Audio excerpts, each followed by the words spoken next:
Welcome to SP judicial classes.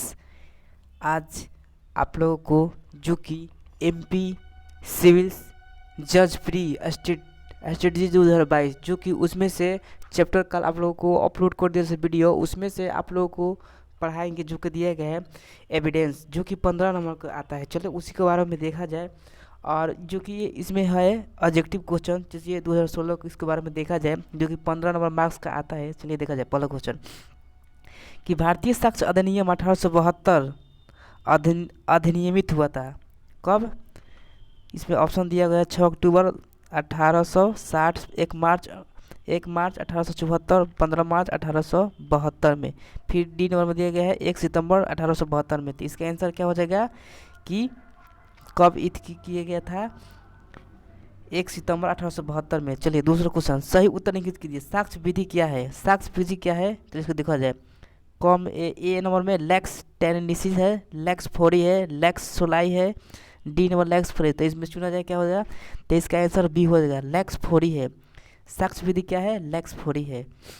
ठीक, अब इसके बाद क्वेश्चन नंबर 3, कोई भी तथ्य जिसमें प्रणकारी बल हो साक्ष्य कहलाता है, यह परिभाषित किया गया है। किसमें, किसने कहा था, किससे संबंधित है? संबंध से संबंधित है। चलिए इसके बारे में देखा जाए कि प्रोफेसर समन ने कहा है कि कोई भी ऐसा तथ्य जिसमें प्रमाणकारी बल हो साक्ष्य कहलाता है।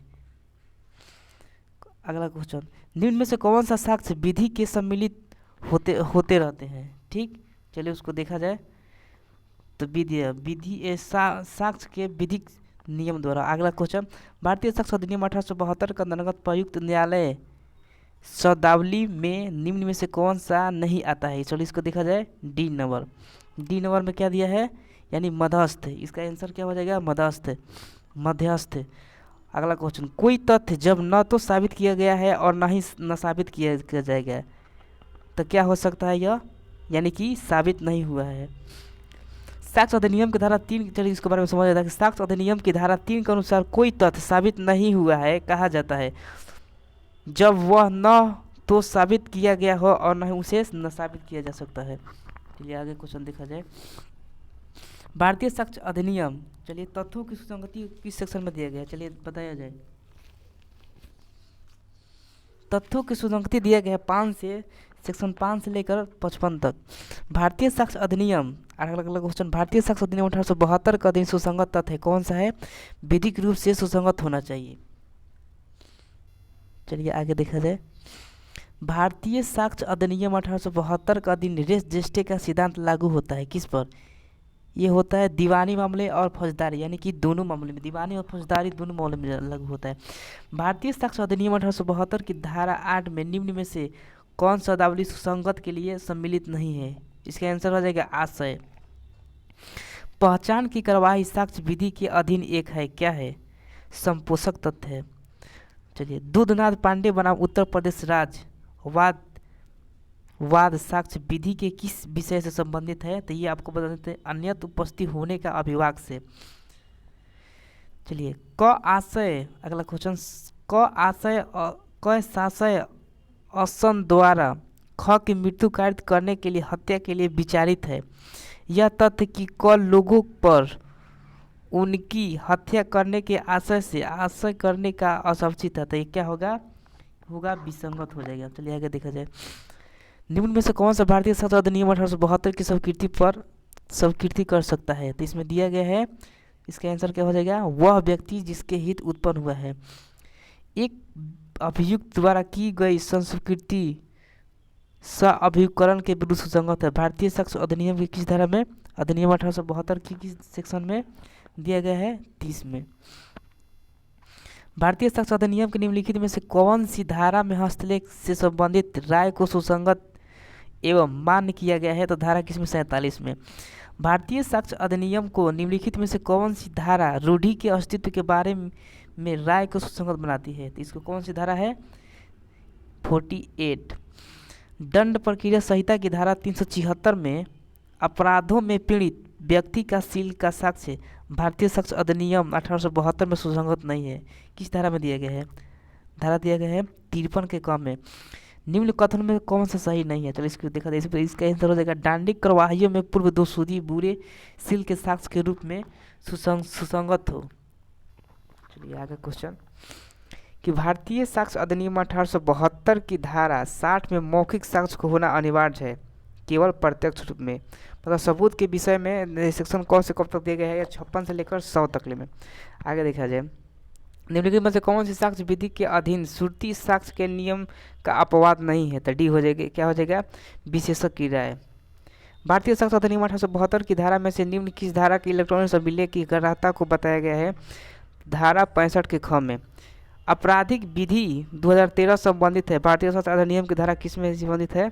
तो ये हो जाएगा धारा 53 के ए में है और 14 के ए में है और 119 और 146 से संबंधित है। भारतीय साक्ष्य अधिनियम 1872 का अधीन किसी लोक दस्तावेज को साबित किया जा सकता है किसके द्वारा? तो प्रमाणित प्रतिलिपि द्वारा। लोक दस्तावेज वर्जित है। भारतीय साक्ष्य अधिनियम 1872 की किस धारा में दिए गए हैं?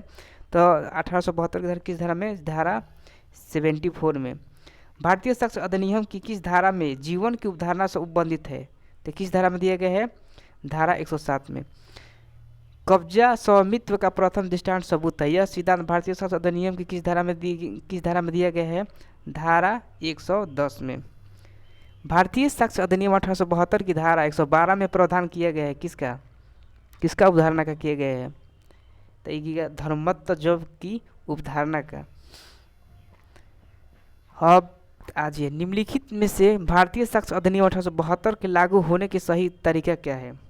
सही तरीका कब मतलब कि सही तारीख क्या है? मतलब सॉरी तारीख मतलब तो कब लागू किया गया था? तो 1 सितंबर 1872 में। भारतीय साक्ष्य अधिनियम 1872 का अंतर्गत साक्ष्य विधि है क्या है? कौन सी विधि है? तो प्रक्रिया विधि है।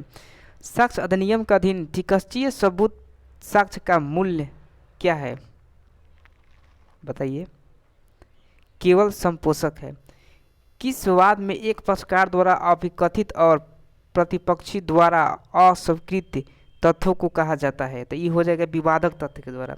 अगर देखो भारतीय साक्ष्य अधिनियम की धारा 3 में इलेक्ट्रॉनिक अभिलेखों को किस तिथि से शामिल किया गया है? तो इसका क्या हो जाएगा? 10 अक्टूबर 2000 को। अगर देखा जाए क पर ख की हत्या का आरोप है, उसके विचारण में निम्नलिखित में से कौन से विधायक तत्व हो सकते हैं? तो इसका हो जाएगा आंसर कि क ने ख की हत्या की। ठीक, इसके बाद हो जाएगा कि क को ख से गंभीर और अचानक प्रकोपन मिला है। R.M. मलकानी बनाम महाराष्ट्र राज्य AIR 1973 सुप्रीम कोर्ट 157 किसकी ग्राह्यता से संबंधित है? तो ये आपको संबंधित है टेप रिकॉर्डर किया हुआ साक्ष्य से संबंधित है। भारतीय साक्ष्य अधिनियम 1872 के अंतर्गत निम्न में से कौन से एक न्यायालय पद की परिभाषा में सम्मिलित न है? तो कौन नहीं है इसमें से? तो देखिए देखा जाए इसका सभी उपयुक्त फोरम है इसमें से। आगे देखा जाए तथ्यों की संगति आप तो जानते हैं कौन सी सेक्शन में दिया गया है 5 से लेकर 55 तक। भारतीय साक्ष्य अधिनियम 1872 की निम्न धारा में से बताया गया है कि साक्ष्य विवादक तथ्यों और सुसंगत तथ्यों का दिया जा सकता है। धारा कौन में? धारा 5 में। भारतीय साक्ष्य अधिनियम की कौन सी धारा से संबंधित तथ्य और कार्य रजिस्ट्री से संबंधित है? तो रजिस्ट्री का संबंध किस सेक्शन में दिया गया है? सेक्शन 6 में। भारतीय साक्ष्य अधिनियम 1872 के अंतर्गत तथ्यों की सुसंगति जो एक ही संघ व्यवहार के भाग है निम्न में से किस धारा में बताया गया? सुसंगति के एक व्यवहार के भाग किस धारा में दिया गया है? धारा 6 में दिए गए हैं। भारतीय साक्ष्य अधिनियम 1872 की धारा 8 में सुसंगता के लिए कौन सी सम्मिलित नहीं है? तो आशय निस्साक्त परेड ली जा सकती है किसके द्वारा? किसी भी व्यक्ति द्वारा। अन्यत्र उपस्थित होने का विभाग किसके पास होता है? तो ये होता है साक्ष्य अधिनियम की धारा 11 में मान साक्ष्य का मात्र नियम है। भारतीय साक्ष्य अधिनियम 1872 के प्रावधान अनुसार निम्न में से कौन सा कथन नहीं है? तो ये आपका हो जाएगा कि वे तथ्य जो किसी विवादक तथ्य के असंगत है सुसंगत नहीं होंगे। भारतीय साक्ष्य अधिनियम 1872 की निम्नलिखित में से कौन सी धारा स्वीकृति को परिभाषित करती है? तो धारा दिया गया है स्वीकृति का धारा सेक्शन 17 में। भारतीय साक्ष्य अधिनियम का अंतर्गत स्वीकृति कौन कर सकता है? तो ये कर सकता है वह व्यक्ति जिसके लिए हित उत्पन्न हुआ है, वही कर सकता है। निम्नलिखित में से किस बात को भारतीय संशोधन नियम 1872 की धारा 27 की संवैधानिक वैधता को भारतीय संविधान के अनुच्छेद 30 के 20 के 3 के उल्लेख के आधार पर चुनौती दी गई थी? तो उत्तर प्रदेश बनाम देवव्रत उपाध्याय। मृत्युकालीन कथन हो सकती है किसके द्वारा? सभी के द्वारा। मौखिक कैसे हो सकती है? मौखिक, लिखित, संपोषित, किसी भी पर्याप्त तरीके से। भारतीय संशोधन नियम 1872 की सिफारिश में से कौन सी धारा विधि की पुस्तकों के अंतर्वेष्ट के कथनों को सुसंगत से संबंधित है? तो धारा कौन सा है? 38 है। अगला क्वेश्चन देखा जाए। भारतीय संशोधन नियम की धारा 45 के अधीन विशेषज्ञों की राय नहीं ली जा सकती है किस कला पर? यानी कि भारतीय विधि पर। और इसी के साथ धन्यवाद। मतलब कि आप लोगों का ये चैप्टर थी ख़त्म हो गया, मतलब एविडेंस ख़त्म हुआ, जो कि आज का पार्ट 1 था। और इसके बाद और भी चैप्टर आगे आता रहेगा इसके पार्ट, इसी के थ्रू आगे ही एविडेंस के पार्ट 1 2 3 वैसे करके। और हमारे चैनल को लाइक और सब्सक्राइब करते रहिए। इसी के साथ धन्यवाद।